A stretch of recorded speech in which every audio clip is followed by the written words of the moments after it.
Have you ever looked at something totally normal and then suddenly seen it in a way you just can't unsee? Well, that's what we're doing today. We're going to take a completely ordinary job ad and unpack a hidden and honestly a pretty fascinating way of thinking about work. The idea of a job as a subscription. So it all kicked off with this one little phrase from our source material. Someone's looking at a job posting and just says, or in other words, a subscription. A subscription? Like for a streaming service? What on earth does that even mean? That right there, that's the mystery we're diving into today. And really, this is the big question for this whole explainer, isn't it? We're not just looking at some random ad. Nope, we're actually digging into a whole new perspective on employment itself.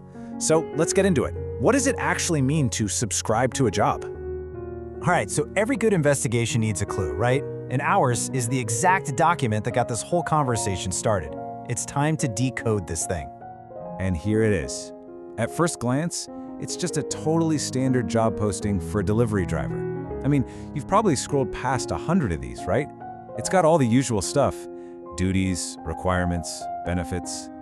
But the key, the logic for calling this a subscription, is hidden right in this text. Okay, now this is where it starts to get really interesting. When you break it down like this, it suddenly looks like a really simple exchange. I mean, just look at the two columns. On one side, you have what the employee gets. You know, the good stuff: overtime pay, medical benefits, even assigned equipment. And on the other, what the employer expects. That's the price you pay: your time, your skills, your professionalism. It's a straight-up transaction, a give and get. And think about it. Just like any service you'd sign up for, this job has its own terms and conditions. Notice the structure. There are these waiting periods, right? Like you have to wait 90 days to unlock the medical benefits park. The duties are spelled out super clearly, just like in a contract. And your pay is directly tied to the hours you work. It feels less like you're joining a company family and a whole lot more like you just signing a service agreement. Okay, so we've seen the clues in the ad itself. Now let's really unpack the theory behind all of this. We're going to move from the what to the so what. I mean, we all get what a subscription is, don't we? It's simple. You pay your favorite streaming service every month, and for that fee, you get access to all their content. It's just a regular payment for access to a service. Just keep that simple idea in your head for a second. Now let's apply that idea to a job. On one side, you have the traditional view of a career.